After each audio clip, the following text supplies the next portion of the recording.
नमस्कार दोस्तों, स्वागत है आपका अपने YouTube channel plus point study सफलता की नई राह में। दोस्तों, आज हम शुरू करने वाले हैं CET special practice set number 2 और आज इसका हम पार्ट 1 लेकर आपके सामने आए हैं। उम्मीद है कि आपको प्रैक्टिस सेट 1 बहुत पसंद आया होगा। तो आज शुरू करते हैं प्रैक्टिस सेट नंबर 2। तो शुरू करते हैं क्वेश्चन नंबर 1 से।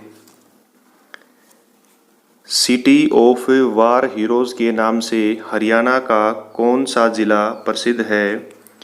ऑप्शन है गुरुग्राम, सिरसा, रेवाड़ी या भिवानी। तो इसका राइट आंसर रहेगा Bhiwani. City of war heroes के नाम से भिवानी ज़िला प्रसिद्ध है और भिवानी ज़िले को आप छोटी काशी, मंदिरों का शहर, भारत का Cuba, little Cuba, city of war heroes, धर्मार्थ न्यासों का शहर, राजपुताने का सिंह द्वार आदि उपनामों से जाना जाता है। और आपको बता दें कि भिवानी की स्थापना 22 दिसंबर 1972 को हुई थी और इसकी पुरानी स्थापना अगर आपसे पूछ ले, प्राचीन जो स्थापना है वो 26 फरवरी 1376 को की गई थी। ये क्वेश्चन आपको पहली बार सुना होगा। तो आगे बढ़ते हैं क्वेश्चन नंबर 2। हरियाणा में राज्य परिवहन का राष्ट्रीयकरण कब हुआ, किस वर्ष हुआ? राष्ट्रीयकरण का मतलब होता है कि कोई भी डिपार्टमेंट जब सरकार अपने अंडर में ले ले तो उसको राष्ट्रीयकरण कहते हैं। तो हरियाणा राज्य परिवहन का राष्ट्रीयकरण किया गया था सन 1972 के अंदर।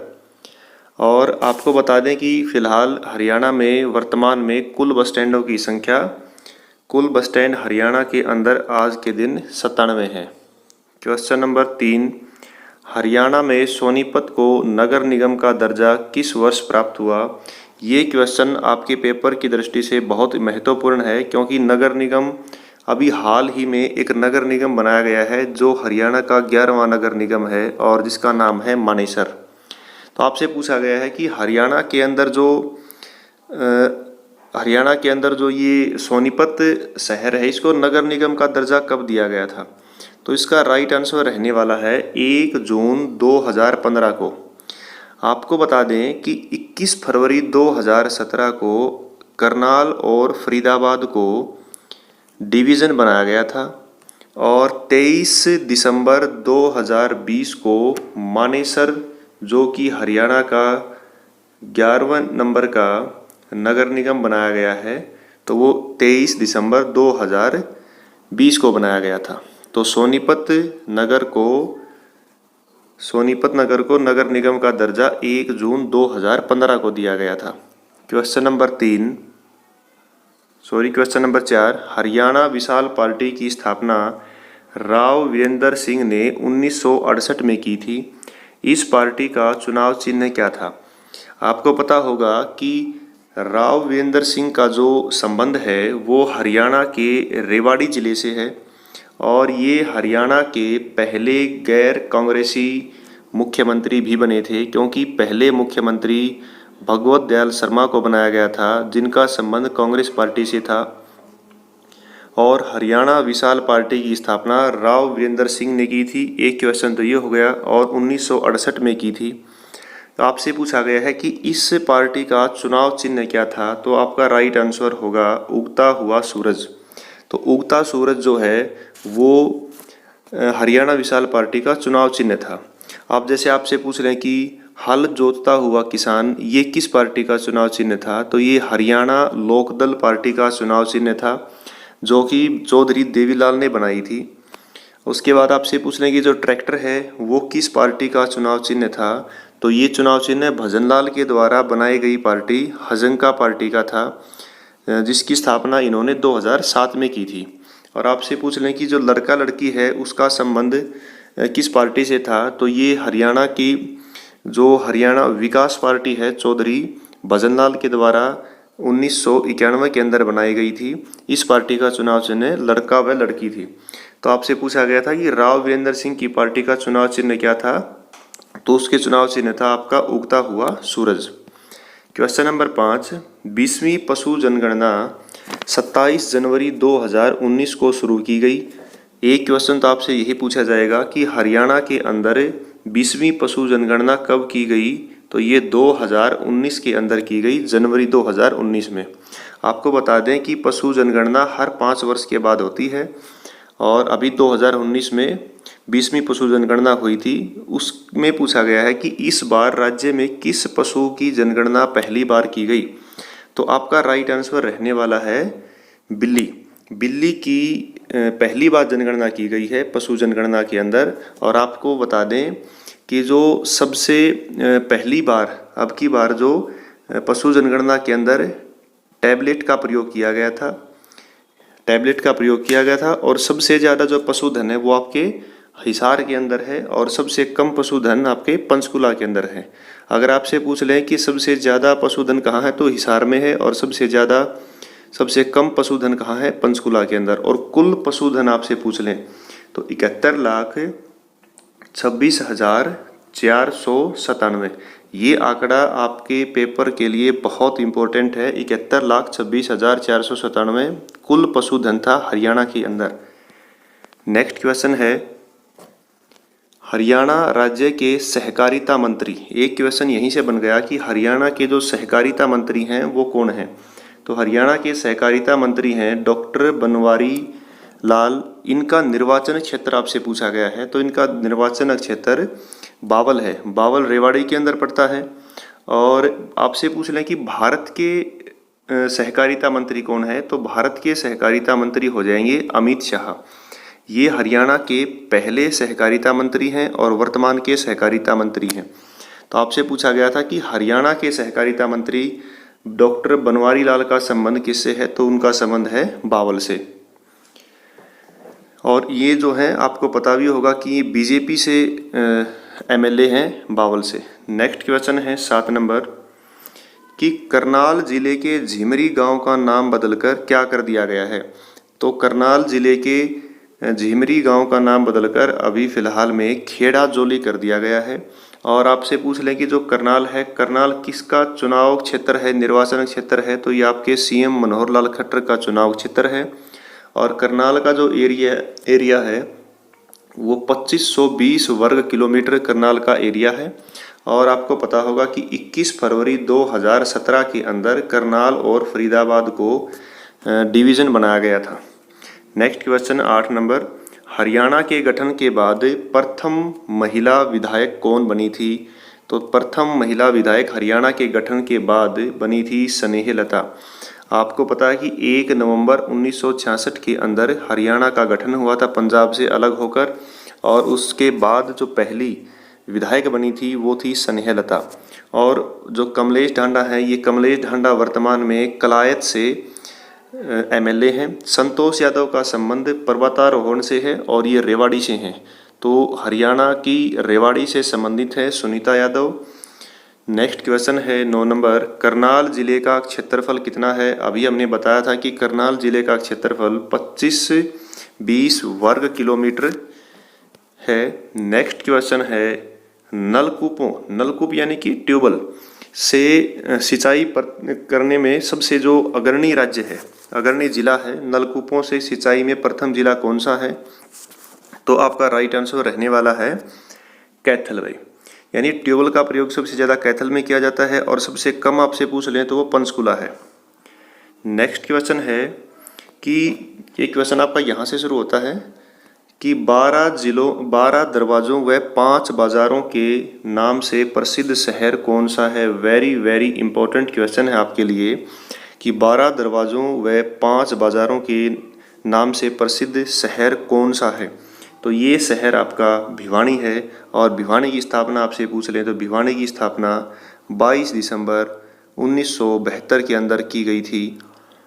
हिसार ज़िले से अलग होकर ये ज़िला बनाया गया था। नेक्स्ट क्वेश्चन 12 नंबर जो है ये आपसे पूछेगी कि रचना किसकी है। कौन अब सुनाएगा दर्द हमको माटी का, प्रेमचंद गूंगा है, लापता निराला है। ये जो पंक्तियां हैं ये किस प्रसिद्ध हमारे लेखक की हैं आपसे पूछा जाए तो ये आपके श्री उदय भानु हंस की पंक्तियां हैं। उदय भानु हंस का जन्म 2 अगस्त 1926 में हुआ था और ये पाकिस्तान के अंदर इनका जन्म हुआ था, लेकिन फिर ये आज़ादी के बाद हरियाणा के हिसार में आकर बस गए और लाजपत नगर जो हिसार के अंदर है वहाँ ये रहते थे। और अभी हाल ही के अंदर 26 फरवरी 2019 हिसार के अंदर इनकी मृत्यु हो गई। नेक्स्ट क्वेश्चन है, पाकिस्तान के प्रथम प्रधानमंत्री नवाबजादा लियाकत अली खान का जन्म हरियाणा के किस ज़िले में हुआ था? तो ये पेपर के अंदर न जाने कितनी बार हरियाणा के पेपरों के अंदर पूछा गया क्वेश्चन है कि जो लियाकत अली पाकिस्तान के पहले प्रधानमंत्री हैं उनका जन्म हरियाणा में करनाल के अंदर हुआ था। और आपको ये प्रश्न पूछ लें कि हरियाणा के करनाल को किन किन उपनामों से जाना जाता है, तो हरियाणा का पेरिस इसको कहते हैं, धान का कटोरा, कर्ण नगरी कहा जाता है। क्वेश्चन नंबर 14, महात्मा गांधी ने किस आंदोलन के विरोध में हरियाणा की यात्रा की थी? जब हरियाणा के अंदर ये आए थे महात्मा गांधी तब उनका कौन सा आंदोलन चल रहा था? तो उनका आंदोलन असहयोग आंदोलन चल रहा था। असहयोग आंदोलन की शुरुआत 1920 के अंदर होती है और भारत छोड़ो आंदोलन की शुरुआत 1942 के अंदर होती है। सविनय अवज्ञा आंदोलन की शुरुआत 1930 के अंदर होती है। नेक्स्ट क्वेश्चन है 15 नंबर, मेरा पानी मेरी विरासत योजना का ब्रांड एम्बेसडर किसे बनाया गया है? आपसे पूछ लें कि ये जो आपकी योजना है इस योजना का उद्देश्य क्या था कि धान की खेती की जगह दूसरी फसल लगाना ताकि पानी का स्तर जो है उसको ठीक किया जा सके। तो इसकी ब्रांड एम्बेसडर बनाई गई थी मणिका शोकंद। नेक्स्ट क्वेश्चन है, हरियाणा में परमवीर चक्र विजेता को कितनी राशि दी जाती है? तो हरियाणा के अंदर परमवीर विजेता को 2 करोड़ रुपए की राशि आवंटित की जाती है। और आपसे पूछ लें कि हरियाणा के एकमात्र व्यक्ति जिसको भारत रत्न दिया गया था वो थे होशियार सिंह दहिया। मेजर होशियार सिंह दहिया एकमात्र हरियाणवी हैं जिनको परमवीर चक्र मिला हुआ है। इनका संबंध सोनीपत ज़िले से है और आपको बता दें कि ये वॉलीबॉल के बेहतरीन खिलाड़ी थे। नेक्स्ट क्वेश्चन है, राज्य में लाल टोपी बांध किस जिले में स्थित है? ये क्वेश्चन वेरी इंपॉर्टेंट है क्योंकि ये 2 क्वेश्चन मिलते जुलते हैं। इसमें पूछा गया है कि लाल टोपी बांध, तो लाल टोपी बांध जो है वो आपके यमुनानगर ज़िले के अंदर है। लेकिन आपसे पूछ लें कि लाल टोपियों का गुरुद्वारा, तो लाल टोपियों का गुरुद्वारा वो आपका कैथल ज़िले में है। और ये लाल टोपी गुरुद्वारा एकमात्र ऐसा गुरुद्वारा है जहाँ पर गुरु ग्रंथ साहिब और रामायण दोनों पढ़े जाते हैं। तो आपसे पूछ लें लाल टोपी बांध, तो लाल टोपी बांध आपका रहेगा यमुनानगर के अंदर और लाल टोपी गुरुद्वारा रहेगा आपका कैथल के अंदर। नेक्स्ट क्वेश्चन है 18 नंबर, हाल ही में हरियाणा के किस खिलाड़ी को परम विशिष्ट सेवा मेडल से नवाजा गया है? तो गोल्डन बॉय के नाम से प्रसिद्ध नीरज चोपड़ा को हाल ही में परम विशिष्ट सेवा मेडल से नवाजा गया है क्योंकि इनको 2021 टोक्यो ओलंपिक के अंदर इन्होंने भाला फेंक प्रतियोगिता में गोल्ड मेडल जीता था। और आपसे पूछ लें कि इनका जन्म कहाँ हुआ? तो इनका जन्म हुआ था खंडरा गांव पानीपत। तो इनका जन्म जो है वो इनके गांव का नाम जरूर याद रखें, खंडरा गांव पानीपत में। और आपसे पूछ रहे इनका जन्म कब हुआ? तो इनका जन्म हुआ है 24 दिसंबर 1997 के अंदर इनका जन्म हुआ है।